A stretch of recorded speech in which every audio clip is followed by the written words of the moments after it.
Hello and Yali Madat. My name is Afshan Lakhani, and I will be the moderator for this ALIF webinar. ALIF, which stands for American Lived Ismaili Faith, is a new holistic and interdisciplinary year-long program that enables 11th and 12th graders to explore American Ismaili Muslim identity and provides opportunities for college preparedness, budgeting and planning, and integrated mental health lessons.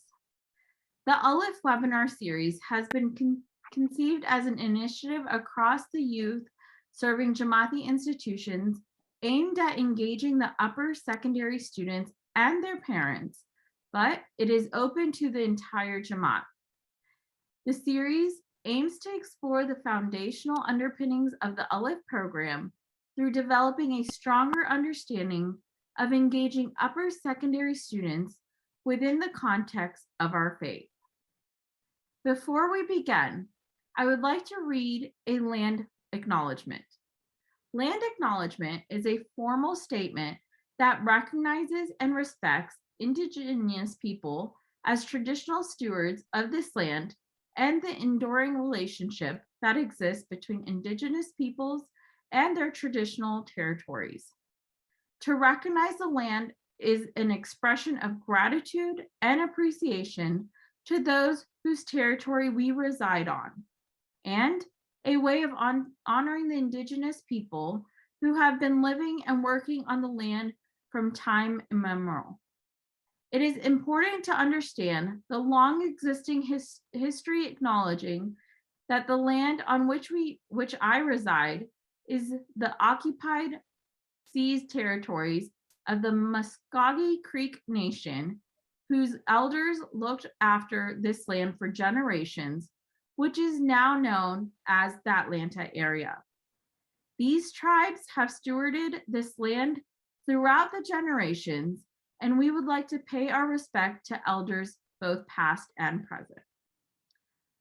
We believe the work we do as an Ismaili Muslim community, guided by the ethics of our faith, are part of our ongoing responsibility to acknowledge the ongoing harm that is done to marginalized communities, including the indigenous peoples on these lands, and working towards a society that is more just and equitable. Concepts such as this are found and embedded in the ALIF program. Today, we will explore one of the key underpinnings of the ALIF program, which is entitled The Relationship Between Mental Health, Body Image, and Self-Harm. During this session, you will also see a Q&A box through which you can share additional questions or thoughts during the presentation. We will try our best to address as many questions submitted during today's talk as we can.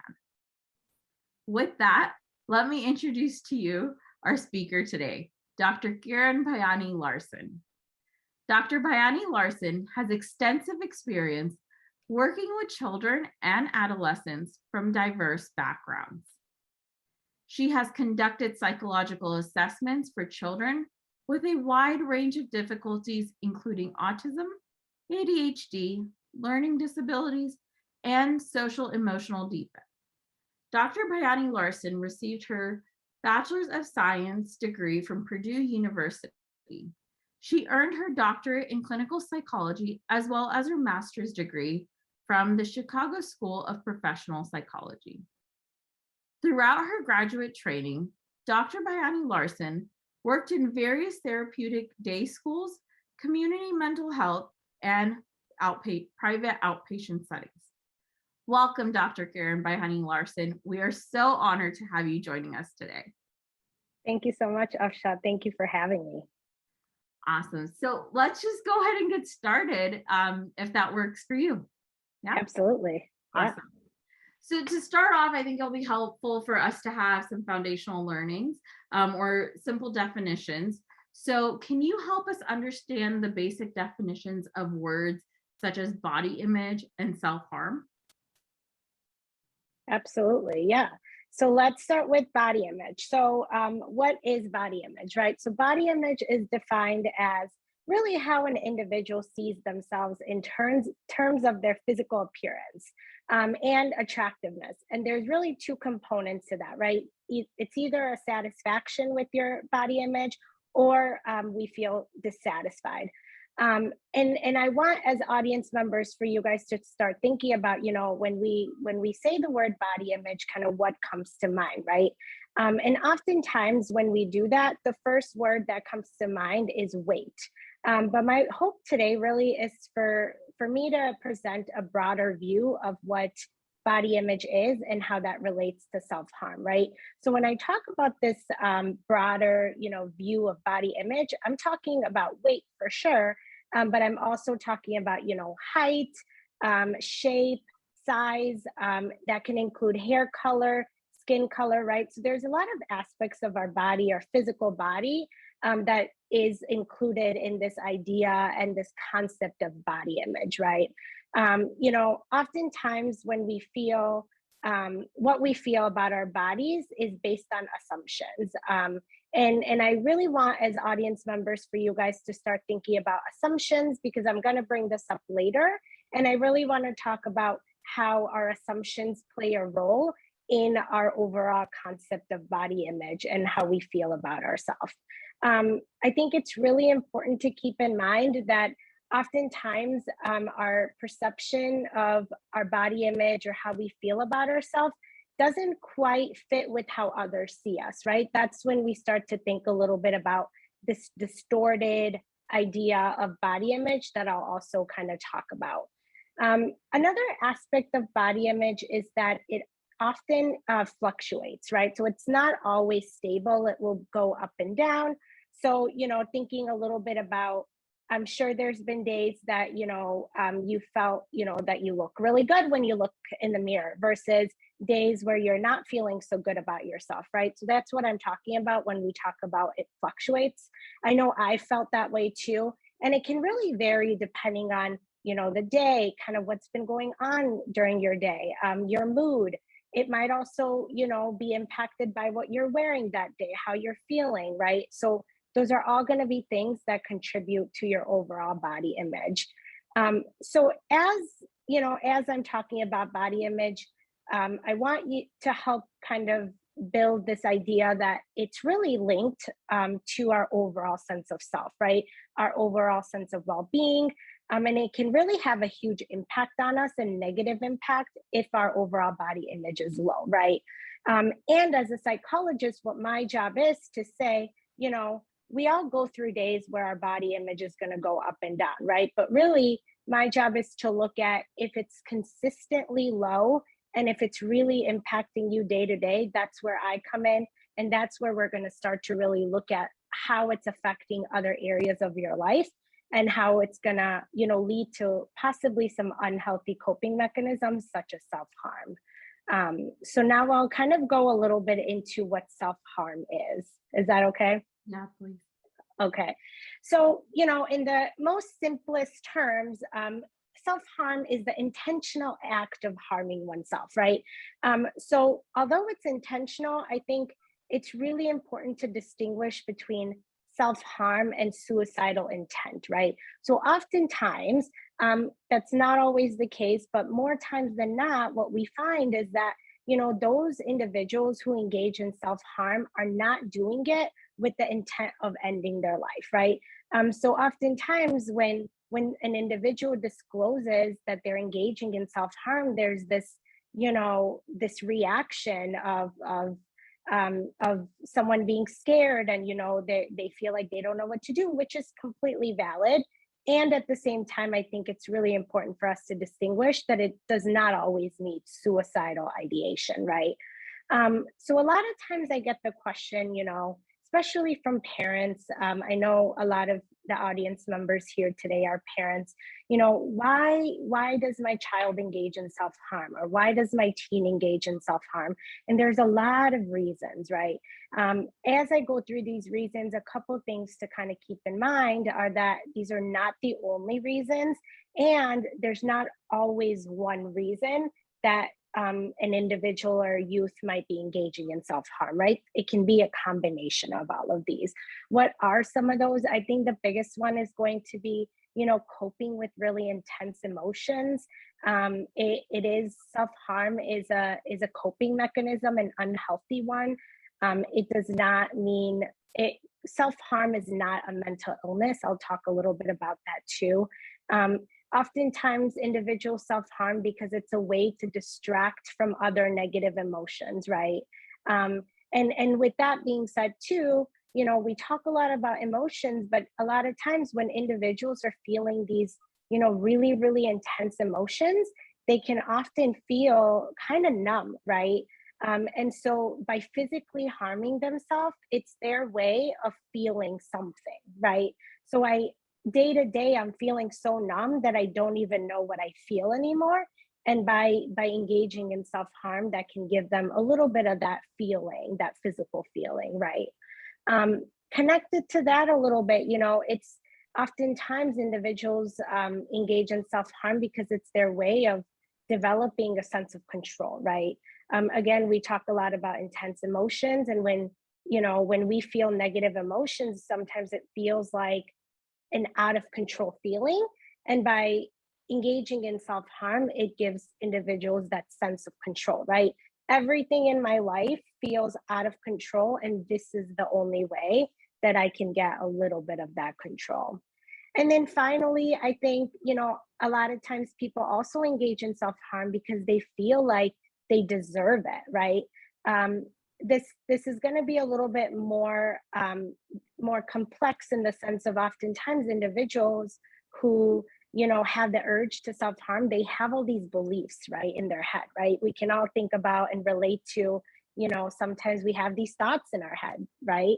And those thoughts are not always real. Oftentimes they're not real, right? And so we have these distorted beliefs that lead us to think that we've done something wrong and that we need to be punished. And the only way to be punished is to self-harm, right? And so these are going to be some of the reasons why we see often individuals engaging in self-harm. And as I mentioned earlier, self-harm is not a mental illness, rather it's an unhealthy coping mechanism to deal with some of those underlying mental illnesses, right? Or mental health difficulties that someone might be experiencing. I think it's also helpful, as I go through this is not by any means to, make it so that I'm instilling fear in any ways, right? We just want to be educated, and we want to make sure that we're aware, right? It's all for awareness. So a couple examples, that tend to be most common and that I see with my work, especially with some of the teens, is going to be cutting. That's an example of self-harm. In fact, cutting tends to be the most common among teenagers. About 45% of teenagers who engage in self-harm are using the method of cutting. A couple other examples are going to be, anywhere from scratching oneself to hitting oneself, burning, hair pulling, skin picking. These tend to be a little bit more common in children, but banging their head, banging their body against things, right? And then also swallowing some objects that you're not supposed to be eating, that can cause some internal damage. Again, this is not an exhaustive list, but these tend to be some of the ones that, I've personally seen in my experience, but also ones that tend to be common. And then I think it's really important to talk, those are very specific examples. Now, talking a little bit more broadly in terms of what also applies as self-harm. So what I mean by that, I'm talking about misusing alcohol and drugs, right? That also includes prescription drugs, right? Oftentimes I hear, well, if I'm prescribed by my provider, it must be okay to use, right? Which there's some truth to that, right? But there's always going to be this idea of moderation and using those drugs as the way they're prescribed and not misusing them, right?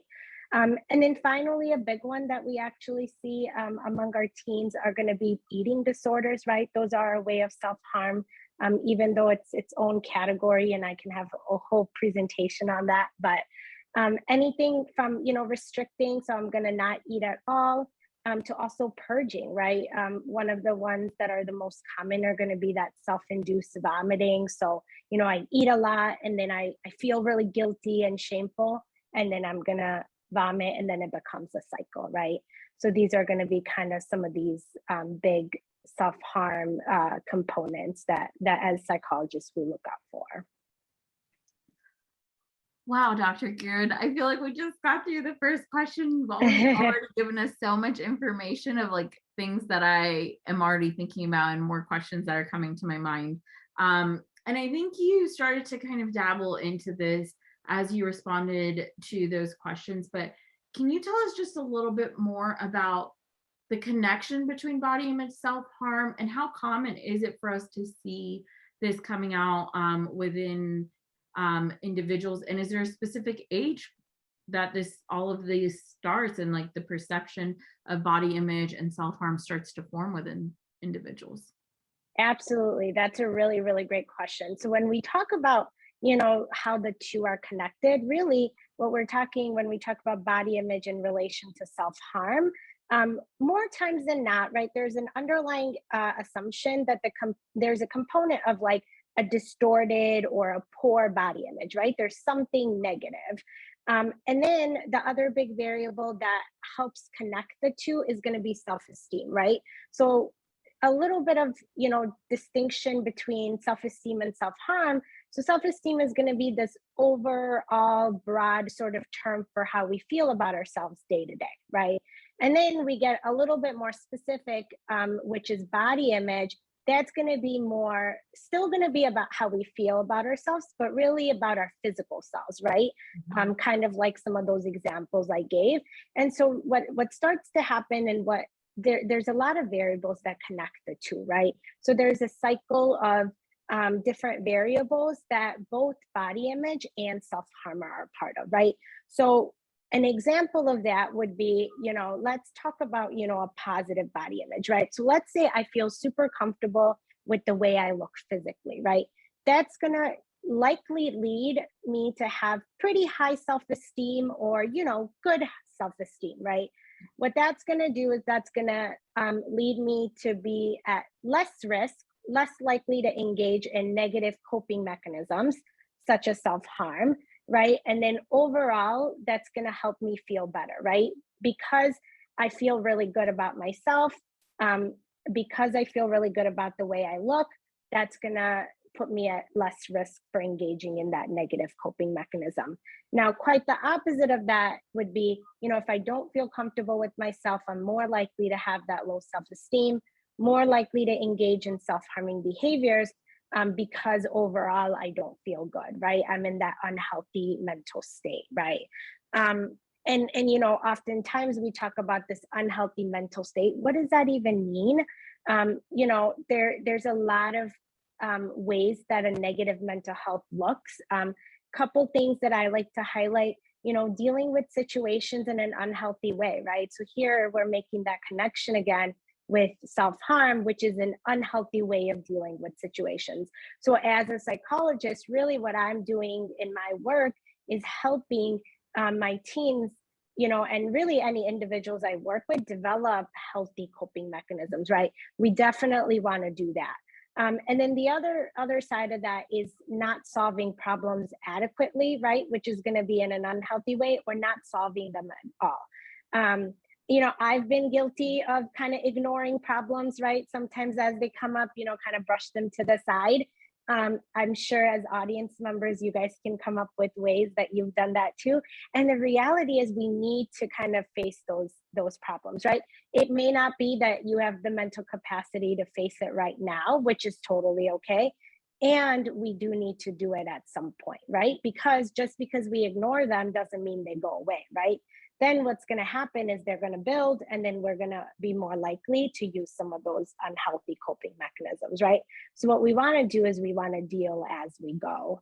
And then as far as, how common this is, again, these are not numbers to instill fear, but just to, to make everybody aware that it is quite common. It tends to be common, most common in teens. About 17% of teens have admitted to engaging in self-harm at least once in their life so far.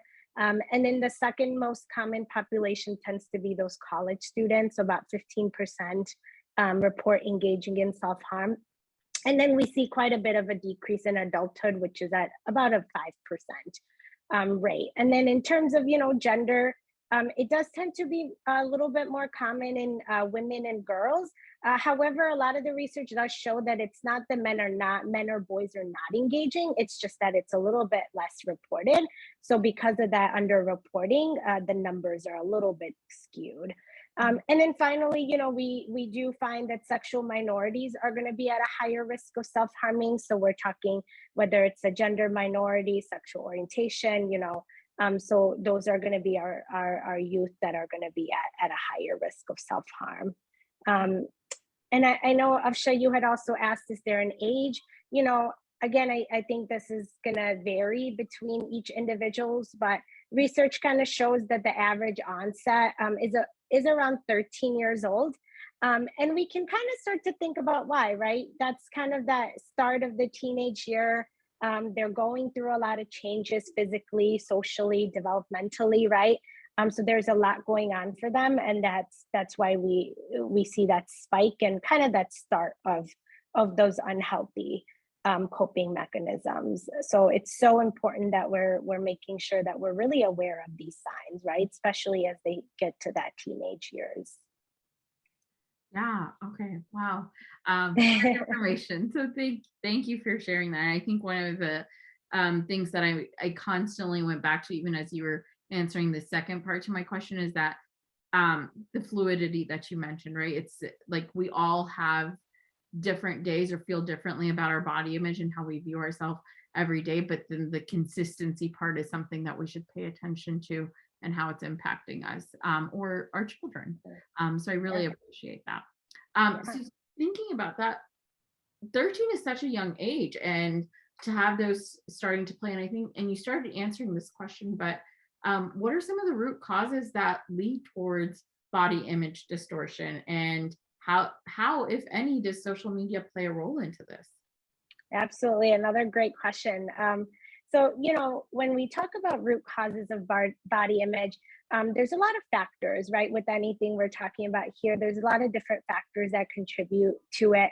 I would say the biggest ones are definitely going to be a combination of those biological factors as well as the environment, right? So nature and nurture, that's kind of what we're talking about here. So biology, let's think a little bit about, we're talking a lot about teens and our youth, right? So biology, really where we see that plays a role is going through puberty, and they're going through hormonal changes, right? So a teenager might be going through physical changes that they're not really, one, they might be unsure of what's going on, or two, they might not really like what's going on, right? Which is completely valid. It's a new experience. And so that's how we start to see that biology is going to play a role. And we really want to make sure that, again, that coincides with that 13-year-old, statistic that I just talked to you guys about. So we want to make sure we're paying attention to that. When it comes to environmental factors, I think families play a big role in this, right? As youth, although they're spending time with their friends, family and family environment is a big part of a teenager's life. And so the messages that we receive within our families and our family systems about what an ideal shape is, what an ideal size is, can really have an impact, right? So if there's a family who's putting a lot of pressure on, for example, being thin or looking a certain way, that's inevitably going to affect and, give that message to our teens, even if it's not in a direct way, right? A lot of times, I think it's important that as parents, my job is not to say like their parents are doing this intentionally or like to place any blame, right? A lot of times as humans, we make mistakes, and we really do things in a way that we're not even realizing, right? In passive ways. And so it's so important that we're making sure kind of the messages that we're giving, right? Another example, if there are parents who themselves experience, dissatisfaction with their body, they might be engaging daily in like dieting or, you know, intense exercising. And then passively you're giving that message that to your teens that this is what I should be doing too, right? Because I want to gain this ideal image of what one should look like. And then, you know, another big factor that we're seeing an increase, I mean, over the years is going to be bullying, right? Peer acceptance or rejection, right? If you're accepted because you look a certain way, or if you're rejected because you don't look a certain way, that's going to give our youth some really strong messages, right? And that's going to be very crucial to their overall sense of self and like how they see themselves. Societal pressures, right? That's a big one. So first we talked about within our family system. Now we're going a little external, right? Anything that involves, you know, even sports and athletics, that's, you know, socially acceptable. We want kids to be active, right? That can become a source of pressure, right? Especially for boys, right? We see that boys can kind of feel like they need to be, you know, athletic and competitive, and you know, this image of wanting to be tough, right? That starts to all play a role in that. You know, we see performance enhancing drugs, right? Athletes use those, bodybuilding competitions, right? And a lot of times for boys, it really manifests as this exercise addiction, right? So someone looking from the outside is viewing these youth boys, and then even men, in the sense of like exercising is good. It's a healthy coping mechanism. But again, we talk about, you know, if it becomes to a point where it's not in moderation, or, you know, we're doing it too much, that's when it becomes an issue, right? Does that mean every single person who works out now we need to be worried about them? Absolutely not, right? I think as I give these examples, there are also going to be some examples that I see in my clinical work, right? And so that's going to be important to remember that it's reached a clinical point, right? Again, everybody who works out doesn't mean that they have an unhealthy coping mechanism going on, right? But just wanting to be aware of these things. And then you brought up, you know, mass media and social media, especially those that can have a huge influence. I'll talk about that in a minute. But I think, again, as a psychologist, I see a lot of trauma too, right? So our past experiences can also have a huge, huge impact on our overall body image, our overall sense of self. And it puts individuals who've experienced traumatic events at a higher risk of developing negative body image, right? Again, is that the case for every single individual who's experienced traumatic events? Not at all, but it can put you at a higher risk, right? And when it comes to social media, you know, I think that's a wonderful point you bring up, Afsha. Social media actually in the recent years has become kind of one of the most common external contributor to body dissatisfaction, right? So we're talking about images that are filtered and edited, right? So what we're doing is we're creating this like unrealistic, you know, sense of self, or this ideal of like, this is what I should look like, right? We start to see a lot of shoulds. This is what I should be. This is what I should not be, right? And the reality is, like, you know, again, I've been guilty of this too. We're not putting out negative images of ourselves on social media, right? We want it to be where we have good pictures and, you know, good things that people are seeing about ourselves. But I think on the other side of that, that can be harmful for our youth and even adults, where they start to compare themselves, right? Now I'm creating this mindset of like, you know, if I don't look like this, then I must not be good enough, right? Then we start to add to that overall sense of self.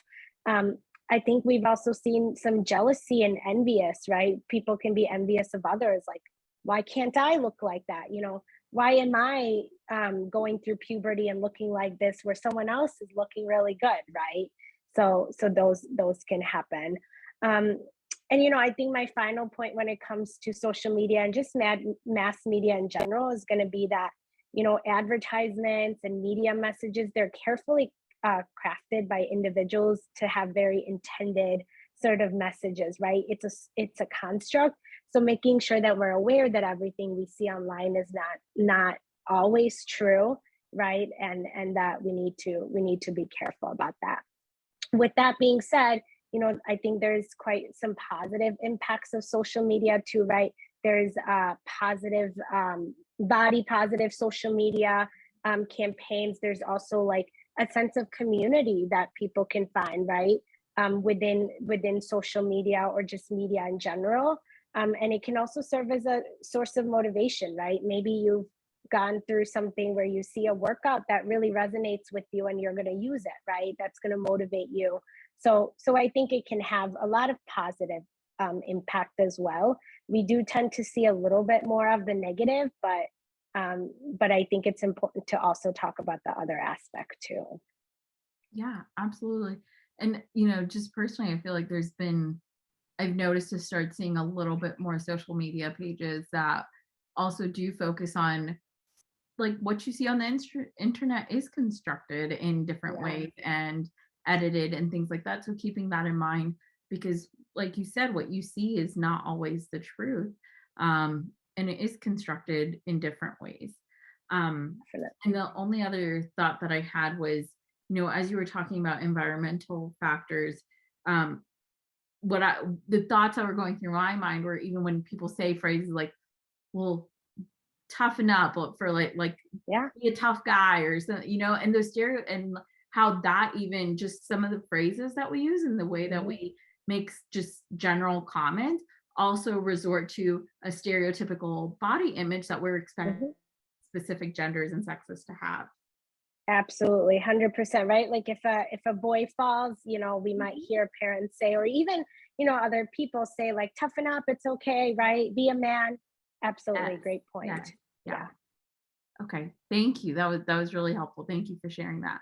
Um, so as we start like connecting the idea of body image and then the self-harm piece that we defined earlier, what are some signs of distorted body image, or how can we begin to help identify if a child or young individual is engaging in self-harm? Yeah, great question.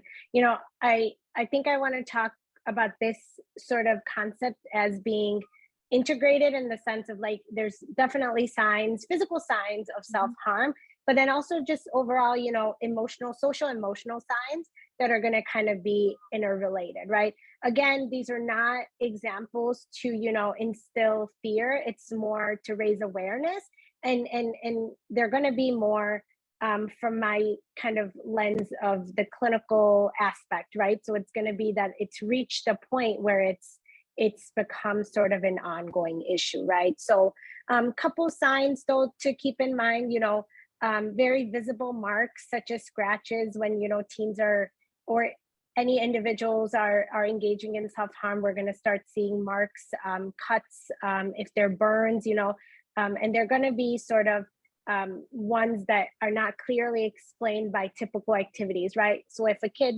is playing and they fall and they bruise, that's going to be different than if you're starting to see marks where they're cut marks, right? And they're quite deep and they're staying on their bodies for days on end. Other sort of signs are going to be, oftentimes I see this, covering up and wearing weather inappropriate clothing. So what I mean by that, if it's 90 degrees outside, and if I have a teenager come to my office every day wearing long sleeve shirts, I'm going to be a little concerned.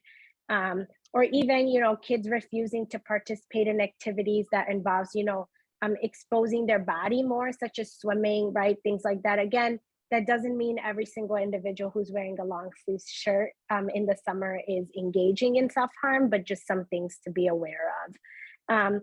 I think as parents, you might come across some sharp objects in the room, especially because cutting is one of the most common ways the youth engages in self-harm. And then some of those social emotional, symptoms that I'm talking about, kind of worsening symptoms of depression or anxiety. Again, not to say that they might be diagnosed with depression or anxiety, but if they're expressing feelings of hopelessness or worthlessness, if they're spending a lot of their time alone, right, withdrawing, and I think developmentally, it's pretty appropriate for teenagers to start, separating a little bit from their families and parents. But if they're starting to do that with friends, that's going to be a little bit of a concern for me, right? That they're not wanting to hang out with friends.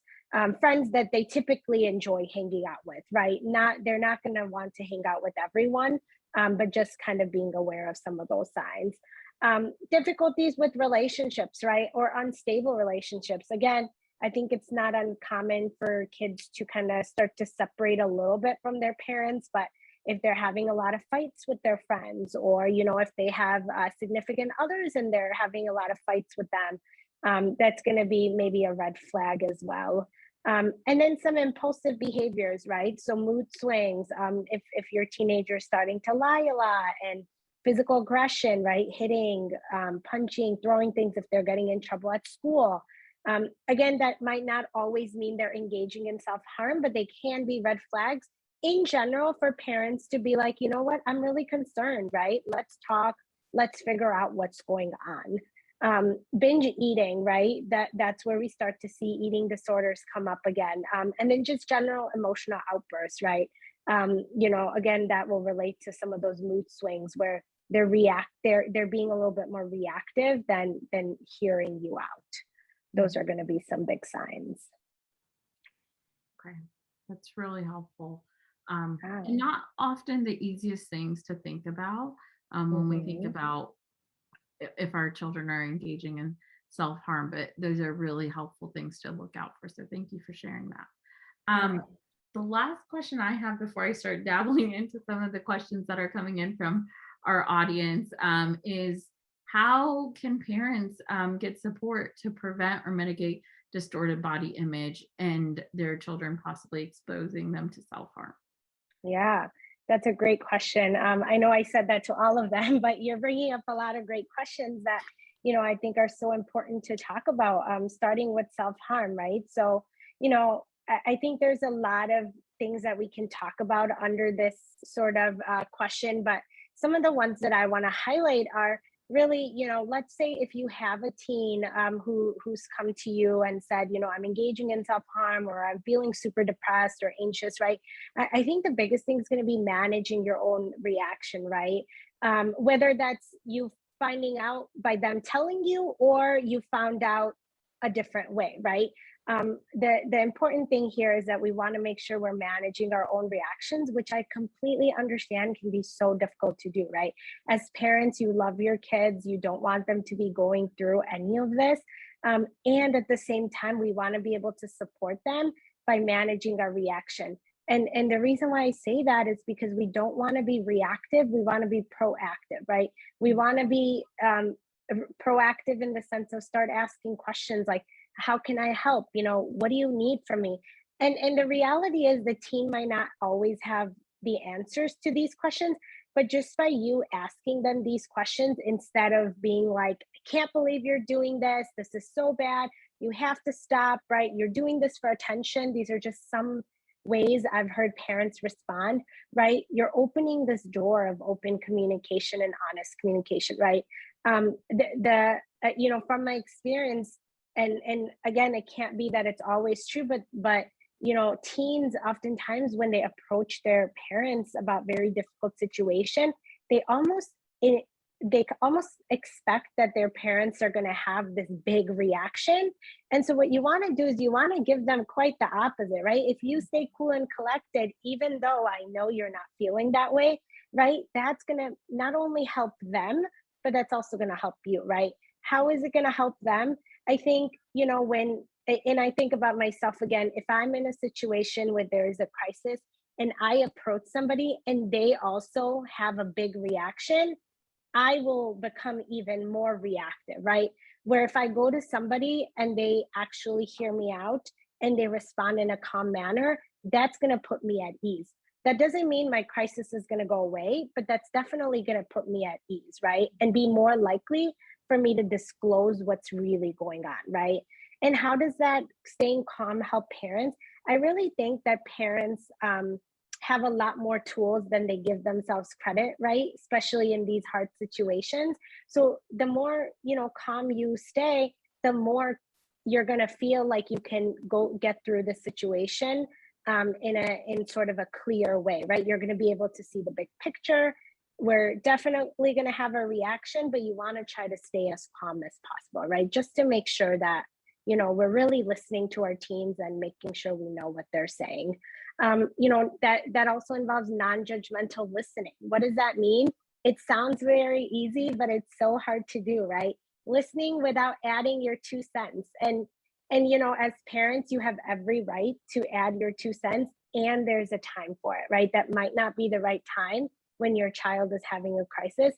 Maybe let's just hear them out. Let's wait. Let's think about what we're going to say, right? Because that's going to help us not say things we regret, right? And then we're going to approach the situation, because I think the hardest thing you can do as a parent is say something that you regret later on, because that's just going to push our kids further away, right? And we don't want to do that. We want them to come to you, right? We want you to help them feel safe. And I think that also goes to say that it's the ethical responsibility of a parent, right? We have to support and accept our youth just the way they are. That doesn't mean you're agreeing with them, right? You can still be disappointed, but you still want to make sure that you're accepting them and getting them through what they're going through, right? Because then that's going to help them come to you more. Some other, practical coping mechanisms, like I talked about in my presentation here, self-harm is really this unhealthy coping mechanism. So what we want to do for the short term, at least, is help develop some healthy coping mechanisms, whether that be, talking to a friend, even if they don't feel as comfortable talking to you, helping them identify people that they do feel comfortable talking to, right? Whether that's a friend or another family member, and not feeling like, oh, they want to go to them and not me, I'm the parent, right? I think that's so important, because it's not about the parent, right? It's about the youth, and we want to make sure that we're really keeping the focus, right? If I start to get offended as a parent that they're not coming to me, I'm making it about myself, and I really want to make sure I'm not doing that, right? And that's going to come from some of that reaction and reflection. Other things that can be helpful, journaling, listening to, music, engaging in a hobby, right? These are all going to be very helpful things that you can start to have your youth, engage in, and that'll help kind of build some of those basic tools. And then I think lastly, not feeling, ashamed or embarrassed. I have a lot of parents who feel that way about reaching out for help, right? Outside of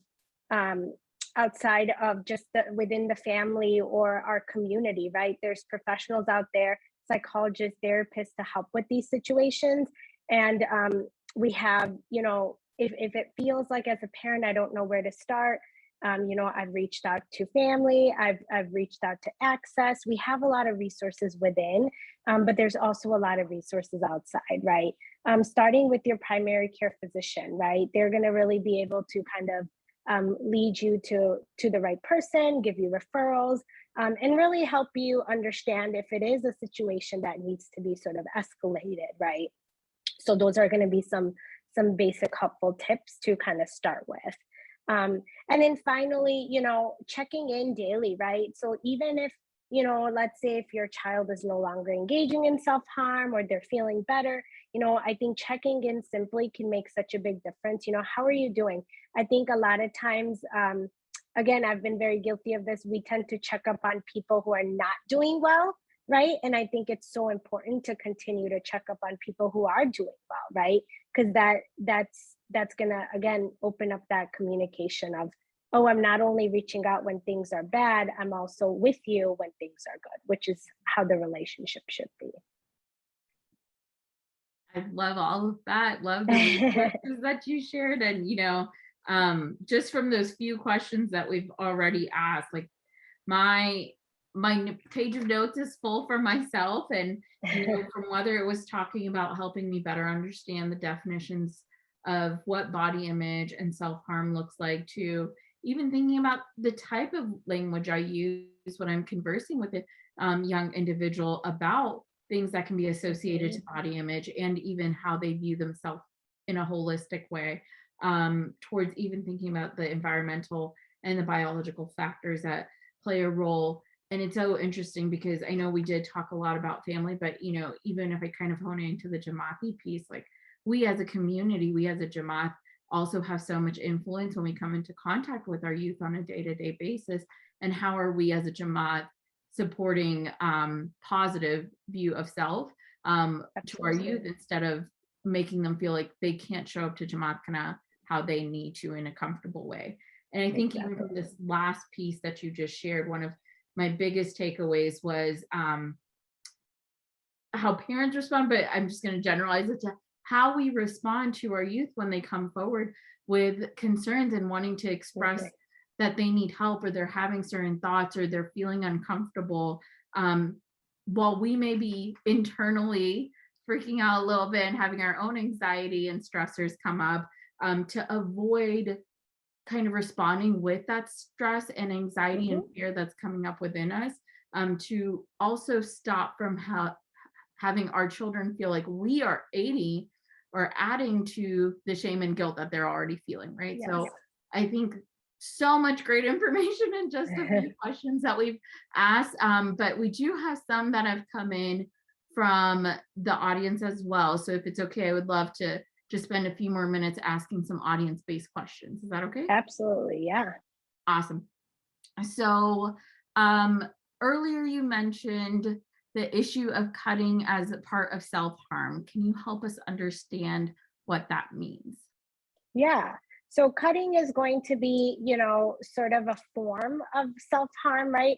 And so when I talk about cutting, if I'm getting really specific into things, it's quite literally cutting, right? Whether that's using scissors, or a lot of times I see my teens engage in cutting behaviors by using a knife or a razor and things like that, right? So if I'm understanding the question correctly, cutting will be quite literally cutting, and that is a form of self-harm. Does that help answer that question? I'm hoping it does for the individual that asked that question. Okay.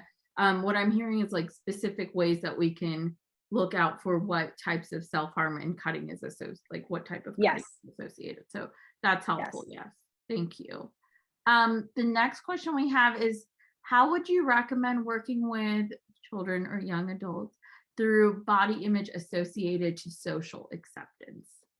That's an amazing question. I think as parents or family members or even friends, I think really, and I think Afsha, you talked about this a little bit too, like as a community helping individuals build self-esteem, right? There's a lot of different components that we can kind of work on when it comes to social acceptance. One of them is the biggest one, I think, is going to be really helping that youth develop their own sense of self. That's a good and a positive sense of self, right? Because the reality is, the better that they feel about themselves, the less likely they're going to be pressured by those societal, like, whether pressures or feel that they have to engage in those social norms, right? And I think really it also comes down to values, right? That parents instill. The more open and honest you are with your teens, the more they're going to feel valued and really, feel confident and assertive enough to even say no to societal pressures, right? So whether it's they're being bullied or they're being pressured into doing something they shouldn't be doing, right? If I have low self-esteem, I'm more likely going to be swayed by someone else's kind of pressure, right? Versus if I feel really good about the way I am, I'm more likely to say, no, you know what, I'm good, right? And not have it be bothered. So I think those are really, key ways that you can help kind of help build some of those areas of self-esteem and sense of self, which then eventually will, help them. Because ultimately, I think the other thing too for parents is that while it is parents' responsibility early on to instill, values and ways to build self-esteem, ultimately we want the youth to be able to do it on their own, right? We're not always going to be there to hold their hands. And so you want to develop sort of these independent skills so they're able to do it on their own. Yeah. Oh, I love all those thoughts. So thank you so much for sharing. And some of the words that like buzzed out to me were like self-esteem, acceptance of self, self-confidence. So Really appreciate your thoughts on that. Yeah. Um, the next question we have is, one of the environmental factors that you had mentioned was family. How would you Mhm. suggest parents become more aware of the bias and messages that they are giving to their children that may adversely affect their self-esteem? That's an amazing question, and whoever that's coming from, I mean, I think even asking that question is a step in the right direction, right? I think I can talk about a lot of examples of how we can do that, but I think some big takeaways are going to be doing just this, right? Starting to think about your language, and that's going to be, although again, it sounds very simple, but how are you even responding to when your youth or teen comes to you and says something that you don't agree with, right? Starting to understand, like, did I respond in the right way, right? Biases and messages is going to be almost like step number two, right?